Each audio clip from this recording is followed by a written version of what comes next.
Part 1. Some houses keep their secrets. Others feed on them. In the autumn of 1882, the town of Salem was sinking into its quiet decay.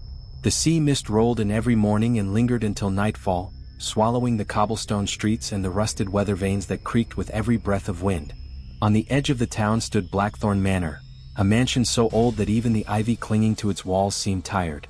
The townsfolk avoided its path, whispering prayers when they passed it, claiming the house was cursed. They said no fire would stay lit in its hearth for long, no mirror inside showed a true reflection, and that sometimes if you stood too close, you could hear the house breathing. For 30 years, its doors had remained sealed, until the day Thomas Blackthorn returned. He came back from Europe with a sharp mind and colder heart, his boots polished, his clothes immaculate, his soul hollowed by ambition. He had inherited the estate after his uncle Edwin Blackthorn had been found dead in the upper study, the cause never explained. The letter of inheritance called it fortune. The people of Salem called it fate. The first sight of the manor left Thomas uneasy. The windows were dark, the roof sagged like an old man's spine, and the iron gate whined as though protesting his return. Yet pride and greed are louder than warnings, and Thomas crossed the threshold without a pause. Inside, the air was thick with dust and age.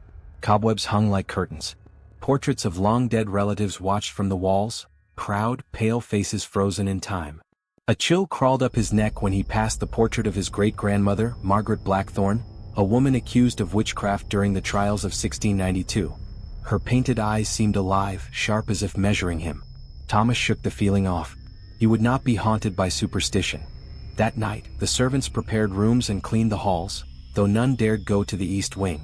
They said the floors there were soft, the air colder, and something unseen whispered their names when they turned their backs.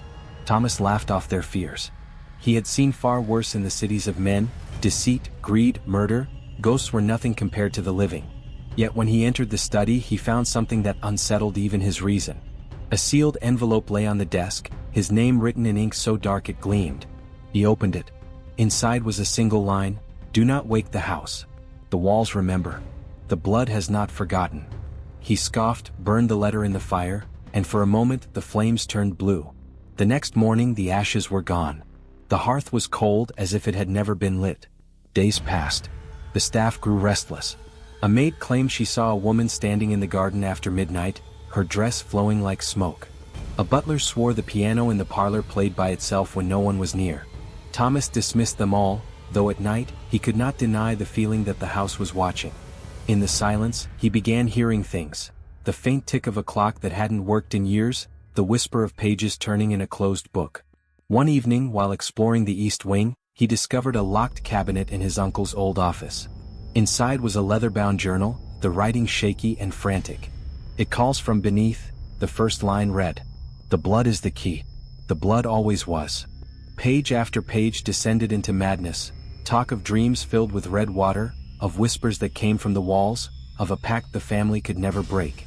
The last entry chilled him: "If the house chooses you, it will not let you leave." Thomas slammed the book shut. He told himself it was nonsense, the ramblings of a dying man. But that night, when lightning lit up the manor's corridors, he saw something move in the reflection of a window, a figure standing behind him. He turned and there was nothing. Yet the air was colder now and the candle flame flickered as if breathing. He went to bed late, trying to convince himself it was fatigue, but his sleep was shallow. Sometime past midnight he woke to knocking. Soft, deliberate, rhythmic. It came from inside the wall near his bed. He froze. The knocks came again, 3, then silence. Thomas lit a candle, pressed his ear to the wall, and heard it faintly, whispering. He couldn't make out the words, but it was a woman's voice, distant, almost mournful. His hand trembled as he whispered back, "Who's there?" For a moment the whisper stopped. Then faintly a reply, "Welcome home." The candle went out. In the darkness Thomas felt the walls breathe. Part 2. Some inherit wealth. Others inherit damnation. The next morning the manor felt heavier. The air seemed thick, like the walls were holding their breath. The servants refused to go near the east wing, claiming the temperature dropped there even when the fire burned brightest. One maid, Ellen, packed her belongings and left without warning. When Thomas asked why, she simply whispered, "The house knows you're here now." He wanted to dismiss it, but her words lingered. The days grew quieter, the nights longer. Every evening, Thomas walked through the manor with a candle, telling himself he was its master. Yet each step echoed like an answer from something beneath the floor. The more he explored, the more the house revealed. A door he didn't remember seeing before, a stairwell that seemed longer each night, portraits that aged differently with the changing light. He began to believe his uncle's journal wasn't madness but warning. He reread the line again and again, "If the house chooses you, it will not let you leave." Still he stayed. Pride can blind a man more than darkness. One afternoon, while inspecting the cellar, he found a wooden chest buried beneath old wine casks. Inside were letters sealed with the Blackthorn crest, all dated between 1720 and 1740.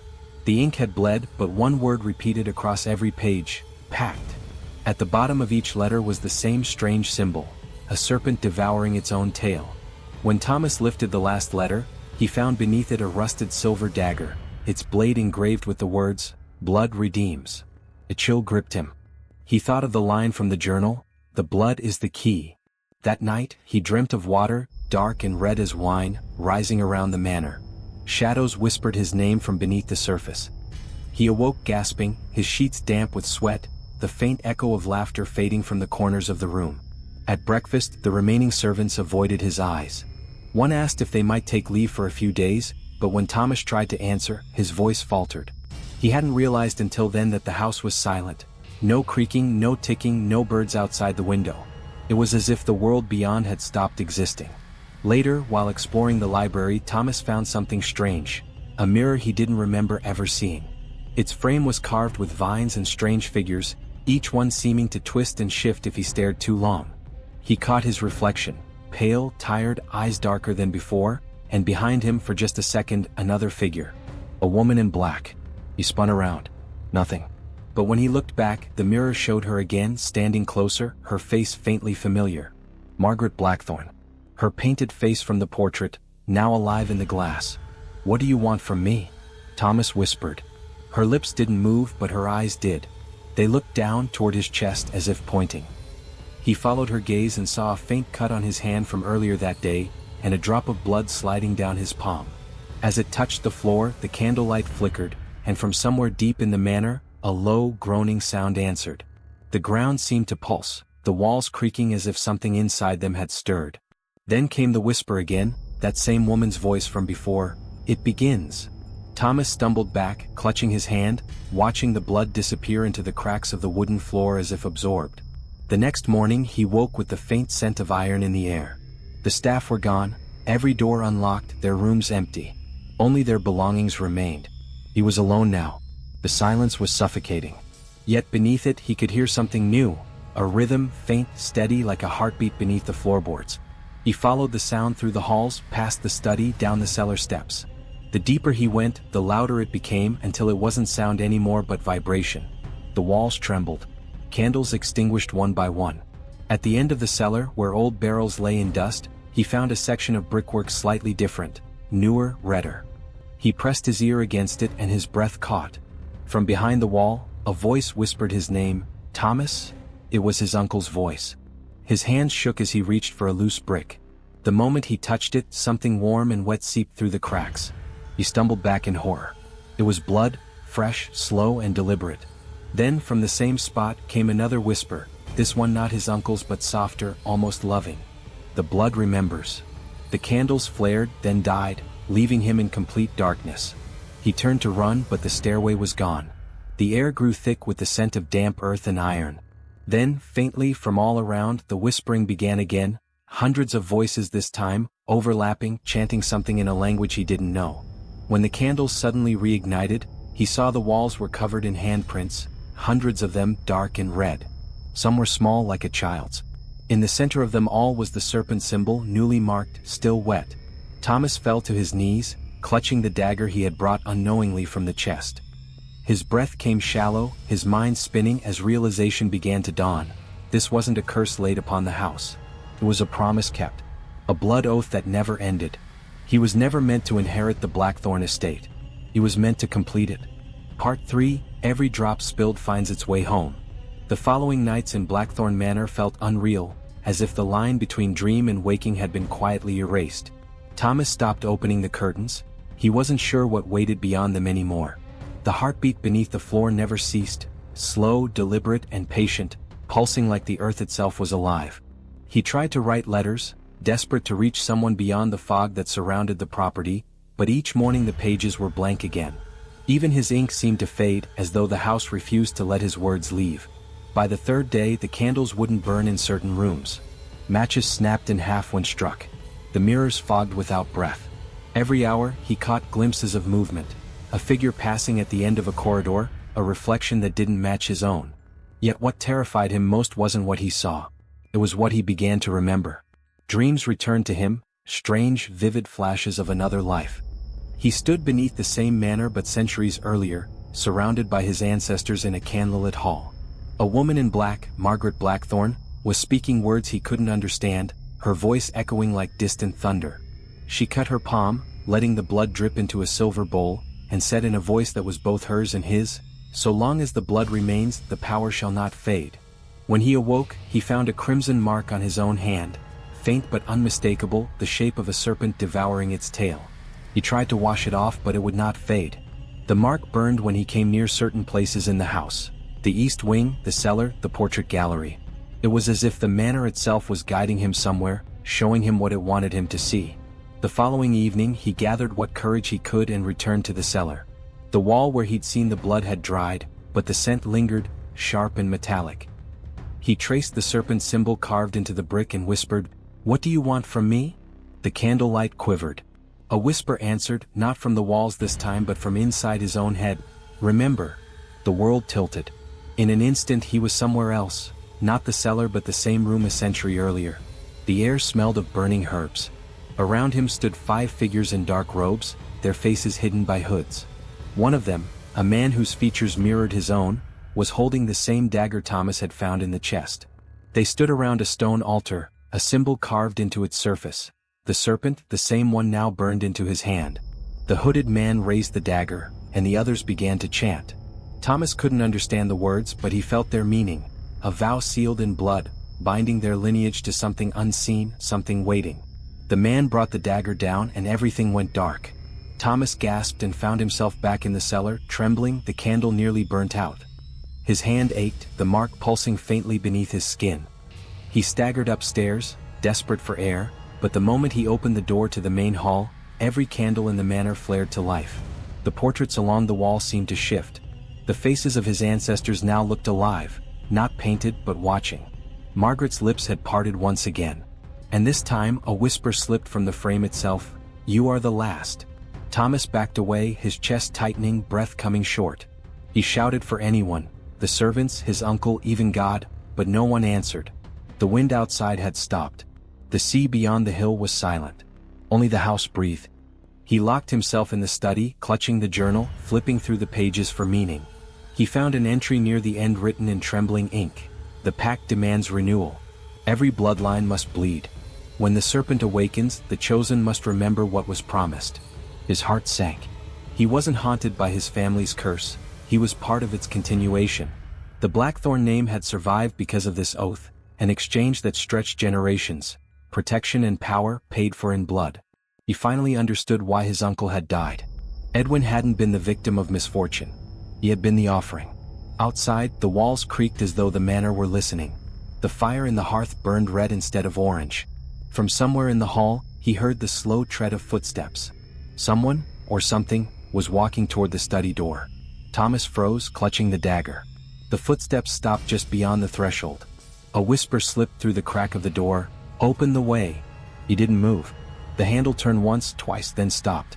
When he finally gathered the courage to open the door, there was nothing there, only the faint outline of wet footprints leading down the corridor, vanishing toward the cellar stairs. He followed them, every step echoing like a heartbeat. At the bottom, the wall he'd touched before was gone, replaced by a stone archway leading into a chamber that hadn't existed before. The air inside was thick with the scent of blood and earth. In the center stood a stone altar, the same one from his vision. The serpent was carved deep into it, fresh and wet as though it had just been made. And above it, written in red, were words that made his blood run cold. "The blood remembers, and it is time to feed." Part 4, Some promises outlive the people who made them. Thomas stood before the altar, his pulse pounding like war drums in his ears. The flicker of the single candle threw monstrous shadows against the stone walls, making it feel as though the chamber itself was breathing with him. The serpent carved into the altar gleamed faintly, veins of black and crimson glistening like wet ink. He took a step closer, every instinct screaming at him to run, but something deeper, older, whispered that he could not leave until he finished what had begun centuries before. The mark on his palm pulsed in rhythm with the heartbeat beneath the floor, glowing faintly now, veins of red threading beneath his skin like roots searching for soil. He whispered into the emptiness, "I am not one of them. I never wanted this." The echo came back twisted, doubled, as if two voices spoke his words at once, his own and another's, older, rasping, eternal. The journal trembled in his hand, pages fluttering until they stopped on an entry written in a jagged, unfamiliar script. To break the oath, one must remember the beginning. To remember, one must bleed. Thomas's breath hitched. His reflection shimmered faintly in the dark surface of the altar stone, and for a moment, it wasn't his face at all. It was the man from his visions, the one who held the dagger centuries ago. He could see the same desperation in the eyes, the same reluctant obedience. "You brought this on yourself," the reflection whispered without moving its lips. "You called us back." Thomas stumbled backward, but the chamber groaned, the entrance behind him sealing shut with a grinding shriek of stone. The air grew heavy, almost liquid. He tried to breathe, but it felt as though the atmosphere itself had teeth. From the shadows along the walls, faint outlines began to emerge, figures forming out of smoke and memory, their faces pale, hollow, and familiar. Every ancestor he'd seen in the portraits now stood before him, silent witnesses to his inheritance. Margaret Blackthorn stood closest. Her eyes, once mere paint on canvas, now burned with a dull red glow. She spoke, her voice layered with centuries of echoes. "You carry the mark. You bear the debt. The blood remembers." Thomas shook his head. "No. Whatever you did, whatever curse you made, it ends here." Her gaze softened for the briefest moment, pity flickering across her face. "There is no end, child. Only the continuation of the promise. Each heir pays their due so the rest may live." Her words hung in the air like ash. Thomas realized what it meant. Every generation's survival had been purchased by the death of one. Edwin's death wasn't an accident, nor mercy. It was the latest payment. "Why me?" Thomas shouted. "Why not let it die?" Margaret's expression darkened. "Because the serpent sleeps beneath our land, and the day it wakes without blood, it will not hunger for one, it will hunger for all." The walls shuddered as if to punctuate her words. Dust rained down from above, the sound of something enormous moving far beneath the earth. The ground itself trembled, low and deep like a creature stretching in its sleep. Thomas clutched the dagger, the same ancient blade that had sealed the oath, its metal humming faintly in his grip. He stared at it, realizing it was older than any of them, perhaps older than the house, older even than the Blackthorn name. "If blood keeps it asleep," he said quietly, "then take mine and end this." Margaret's eyes widened. The blood must be given, not taken. The offering must choose to join the earth willingly. Only then can the serpent rest. He hesitated. Her voice softened. "You think you're the first to offer? We all stood where you stand now. None of us were brave enough to give freely." So the curse continued. The chamber walls flickered, showing flashes of the past, each generation's heir facing the altar, each one failing, each one leaving the burden behind. The same story repeated like a wound that refused to heal. Thomas's chest ached. He saw Edwin in one of the visions, standing in the same place, trembling, whispering apologies to no one. He saw himself behind Edwin, a boy at the top of the stairs, watching unknowingly. The memory hit him like a blow. He had been there the night his uncle died. The storm, the noise, the strange light. He hadn't dreamed it. He'd just forgotten. The blood had taken his memory so he could live without guilt. But now it was all flooding back. "You made me forget," he said, his voice trembling. Margaret's smile was faint. "There was mercy. Now there is none." The ground split slightly beneath the altar, a thin line of red light glowing from below. The serpent's hiss echoed through the chamber, soft, endless, ancient. Thomas felt the pull of it deep in his veins, a magnetic hum calling his blood toward the earth. The mark on his hand burned brighter, the lines spreading across his wrist like roots. He looked down, realizing the blood wasn't just symbolic. The curse was consuming him, binding him to the soil, to the serpent. He lifted the dagger high, hand shaking. "If the oath must be fulfilled," he whispered, "then let it end with me." Margaret stepped forward sharply, shouting, "Do not!" But it was too late. He drove the blade into his palm, pressing it against the serpent carving on the altar. The blood poured down, sizzling where it touched the stone. The chamber screamed, 1,000 voices crying out in unison, the sound of every ancestor, every sacrifice, every broken promise. The red light beneath the altar blazed, flooding the room in blinding brilliance. The figures of the ancestors burned away like smoke, their faces twisted in both agony and release. Margaret's voice echoed one last time, faint and fading, "You have done what none before dared. May your name be the last Blackthorn remembered." Then silence.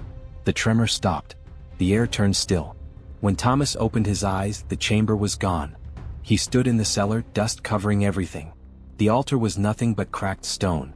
The mark on his hand was gone. Outside, through the broken windows of the manor, dawn had finally come. The first in generations. The sea was calm. The fog had lifted. But as he stepped outside and looked back at the house, he noticed something strange. The vines that crawled the walls had turned black, writhing slightly as though alive. From deep below the earth came one last, almost inaudible whisper, curling through the morning air like breath. "It sleeps, for now." Part 5. Some legacies end not with screams, but with silence. The Blackthorn estate stood quiet for the first time in centuries. The endless hum that once lingered in the walls, the whispers that crawled beneath the floorboards, were gone. Only the morning wind moved now, brushing through the overgrown grass, carrying with it the faint scent of rain and salt from the sea. Thomas stood at the edge of the property, staring at the hollow shell of the mansion that had defined his bloodline's curse. The windows were shattered, the doors rotted, and the air was thick with the weight of what had finally ended. He could still feel the faint sting in his palm where the dagger had cut him, though the mark had vanished. In its place was an emptiness, a strange calmness that felt foreign. For the first time in his life, there was no pull, no whisper, no voice calling him downward. The silence felt almost divine. But beneath that peace, another realization began to bloom. Peace always demands a price, and he had paid it in blood. He turned toward the path that led to the cliffs, where the ocean crashed endlessly below. The horizon stretched before him, wide and merciless. The sky was brighter than he remembered, but the sunlight seemed to cling too long to the mist near the forest, as if afraid to touch the soil. The villagers had always said the Blackthorn land was cursed. They'd kept their distance for generations, whispering stories of madness and ghosts that roamed the halls. Yet now, even from afar, Thomas could sense a shift, a quiet stillness spreading outward from the manor like ripples in water. The curse wasn't gone. It was sleeping. He could feel it in the heartbeat of the earth, slow and heavy, as if something vast had just rolled over in its sleep. He found himself standing before the old family graveyard, the iron gate half buried in ivy. The names etched on the stones were barely legible, eroded by years of wind and guilt. Margaret Blackthorn. Edwin Blackthorn. All the others who had made the same desperate bargains, who had paid their lives to keep the serpent below. He knelt before the oldest stone, one whose name had been lost to time, and placed his hand on it. The earth was warm, unnaturally so. "You can rest now," he whispered, unsure if he spoke to them or himself. The air answered with silence. Then faintly the wind changed. It came not from the sea but from the woods, carrying a low rustle that sounded almost like breathing. He froze. For a moment, it was as if the forest itself exhaled. The trees swayed without wind, the grass flattened as if pressed by unseen hands. A pulse rippled beneath the ground, faint but unmistakable. He closed his eyes and felt it, the same rhythm that had haunted his dreams since childhood. Only softer now. Controlled. Contained. "It sleeps," he murmured. "But it remembers." He stood and turned back toward the house. The Blackthorn manor seemed smaller now, almost fragile. The vines had darkened overnight, the roots digging deeper into the stone. They pulsed faintly as though alive. He watched one curl across the front step, crack the stone, and then stop, as if testing its boundaries. The serpent beneath had not died. It had merely fed. And Thomas, knowingly or not, had become its vessel. When he'd bled into the altar, he hadn't broken the pact. He had completed it. His blood had sealed the serpent's rest, tied to his life, his breath, his existence. As long as he lived, the creature would slumber. If he died, it would awaken once more, hungry for the world above. Realization hit him like a storm. He wasn't free. He was the prison. The weight of that truth nearly drove him to his knees. He staggered back, breathing hard, the ground beneath his boots trembling faintly in rhythm with his heartbeat. He looked toward the sea again, the wind tugging at his coat. The horizon seemed endless, but behind him, the house loomed like a living shadow. The serpent's dreams coiled in the soil beneath his feet. whispering promises of eternal silence and peace that would last only as long as he endured. He could feel it now, a tether connecting him to the roots of the house, to the stone altar below. Wherever he went it would follow. Whatever he felt it would echo. The blood oath wasn't broken, it had evolved. For the first time he smiled, not out of joy but resignation. He finally understood what Margaret had meant. The curse could not end, it could only be carried. And now he was the last to bear it. He spent the rest of the day boarding the windows and sealing the cellar, though deep down he knew it was useless. You can't lock away what lives in the earth. By evening, he stood before the gate, taking one last look at the manor bathed in the dying light. The crimson hue of sunset spilled across its walls, making the vines gleam like veins under skin. Somewhere deep within, he swore he heard a faint, rhythmic breathing. Not threatening, simply present. Watching. Waiting. He turned his back to it and walked toward the village road, unsure if he was leaving it behind or if it was following him. The villagers would see him return, tired, hollow-eyed, but they would never ask what he'd found. They'd notice that the storm clouds never gathered over the Blackthorn land again, and that the earth near the cliffs stayed unnaturally warm. They'd whisper that the curse had finally lifted. But some nights, when the wind blew from the direction of the old estate, they'd swear they heard a deep, slow exhale, like the land itself was breathing in its sleep. Years passed. The manor decayed, swallowed by vines and soil. Children dared each other to approach it, only to flee when they felt the faint hum under their feet. And somewhere far away, in a small cottage by the sea, Thomas Blackthorn lived quietly, aging slowly, haunted by silence. His dreams were filled with the sound of the serpent's pulse, steady, patient, alive. He kept a dagger by his bedside, the same blade that had ended the bloodline's suffering. Sometimes he'd wake at night and feel the faintest burn in his palm, a reminder of the wound that had once set everything in motion. He'd whisper to the dark, "Just a little longer," and the earth would settle again.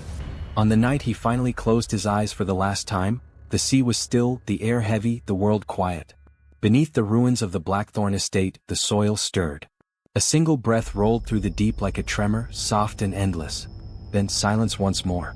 The serpent slept again, waiting for another Blackthorn to be born, another promise to be made, another debt to be paid. And above, as dawn painted the sky in pale gold, the land exhaled one final time, gentle, almost peaceful, as if relieved to dream again.